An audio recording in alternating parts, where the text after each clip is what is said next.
Welcome back to Investing and Trading Live, sponsored by Online Trading Academy. Make sure to check out the podcast if you missed part of the show, Investing and Trading Live, wherever you listen to podcasts, Apple Podcasts, iHeartRadio, and Spotify. We're getting a lot of listeners on there.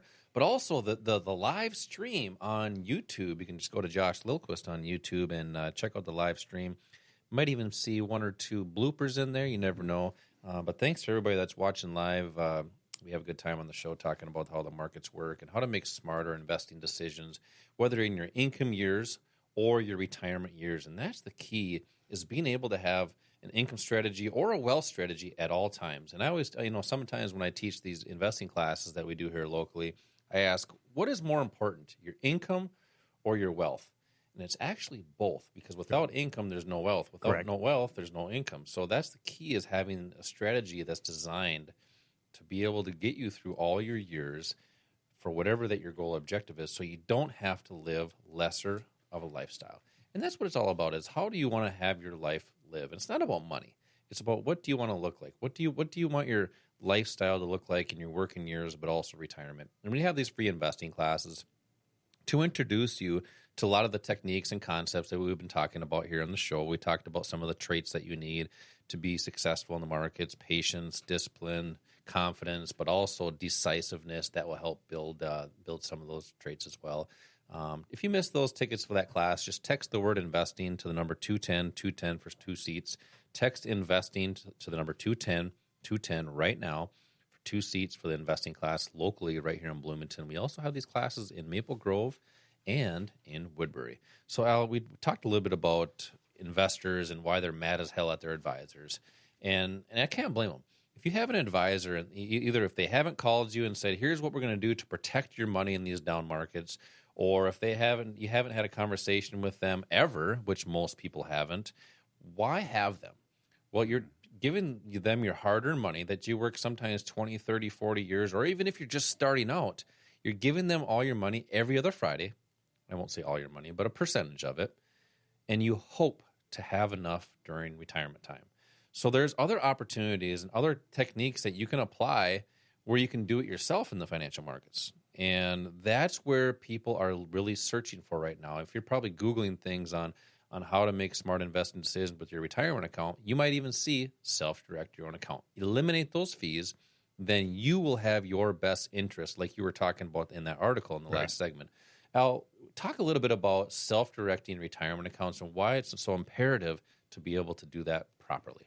Well, it's imperative because if you look at the alternative, if you have somebody do this for you, and let's just look at a 401k, for example, there are fees taken out regardless of whether your account is making money or losing money. So those fees are a drag. It's sort of like having a bucket of money and having somebody drill a hole in the bottom of the bucket and start sucking your money out. That's kind of the impact of fees. Or think of it this way, Al. That's like paying taxes if you're not working.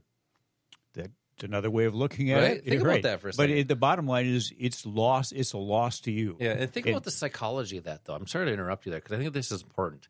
People work and they pay a tax, and everybody hates it, right? It's just nobody likes to pay taxes. But having your money with a financial advisor, and if you're losing money or not making anything, but you're still paying that tax, that's like not going to work and still paying taxes if you have an hourly wage or a salary. Sure. And now that's crazy if you think about it. Yeah. Well, if the people that are successful financially, Josh, the bottom line is that they take action. They take action and they do something to change their situation. So if you want to do that, what are you going to do about it? If you have an advisor, you have a portfolio that didn't do well in 2022, and you're sticking with that same advice and the same portfolio, why would you think that things are going to be different? This is a time to be, as I mentioned, be selective. Know what the different assets are. Know how to take advantage of the different situations, because things are different. We're going to be faced with things globally and here locally that are going to impact our investments, impact our financial life, and look at inflation. Look at what that has done over the last couple of years, or the last year, I should say.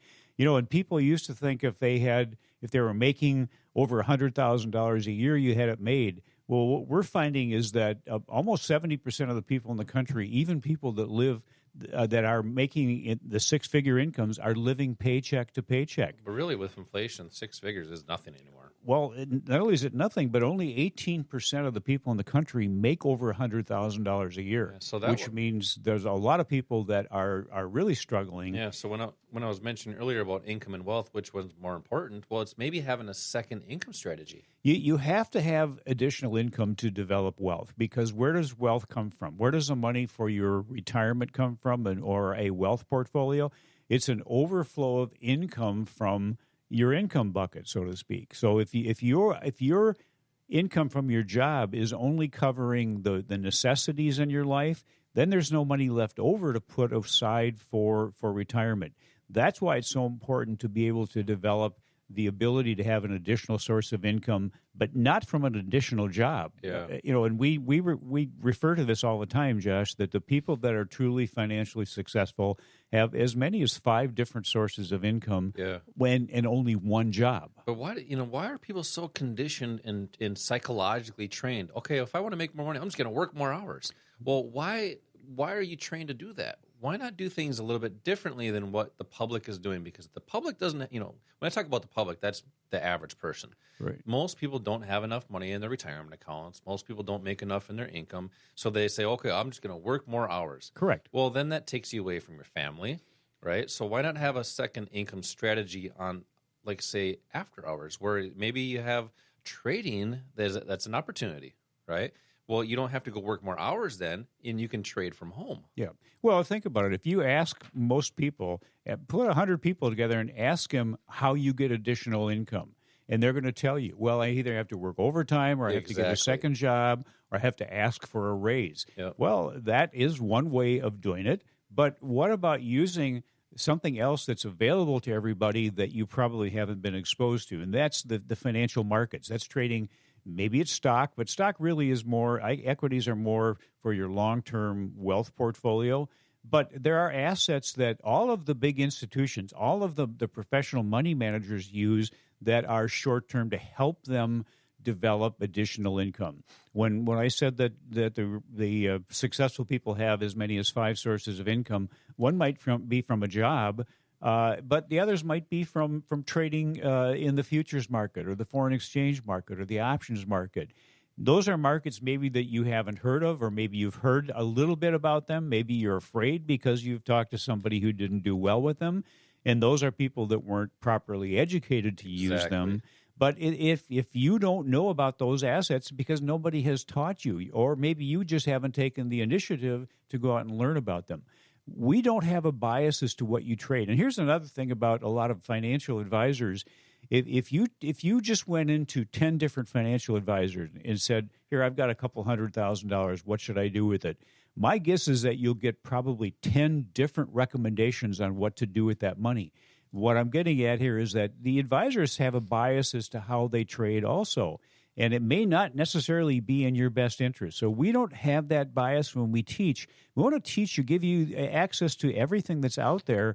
What are the benefits in certain things that might be more beneficial to you than another asset that might be more beneficial to someone else? Yeah, and when Al's talking about these advisors, I mean, it's plainly stated in that article that we talked about in that last segment. It's by design.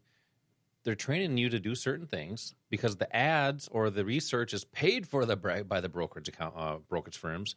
So then you go do it. And what do? They capitalize on it. And we pull that curtain back and we show you why they do that, and kind of the different reasons and things that they'll do to persuade you. But just, something to think about too.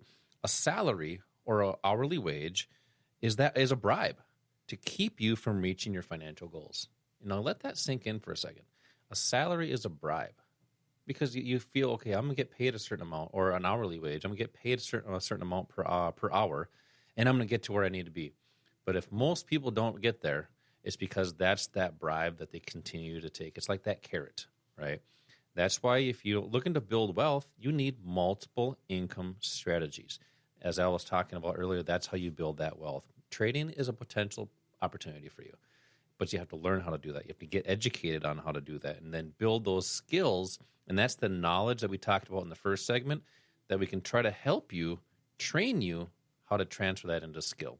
And we have investing classes here locally where we dive into that, what that skill looks like, what the knowledge is, and then building that up from the bottom. So if you're brand new to the financial markets, that's okay. Take a deep breath. We can train you. That's actually a good thing because there's no bad habits. So if you're new to the markets, if maybe you have a 401k or an IRA, you're investing but not actively doing it, we can train you from the bottom up. So text the word investing right now to the number 210 for 2 seats for an investing class to see how that's actually done. Those techniques and concepts to make smart investing decisions. Text the word investing to the number 210 for 2 seats for that class. Al, we didn't get these segments go by so fast. We didn't get a chance to talk about our stock picks, but we're going to get into that in the next segment. But also a couple different surprises that I'm going to throw at you coming up next. This is Josh and Al, Investing and Trading Live. We'll be right back.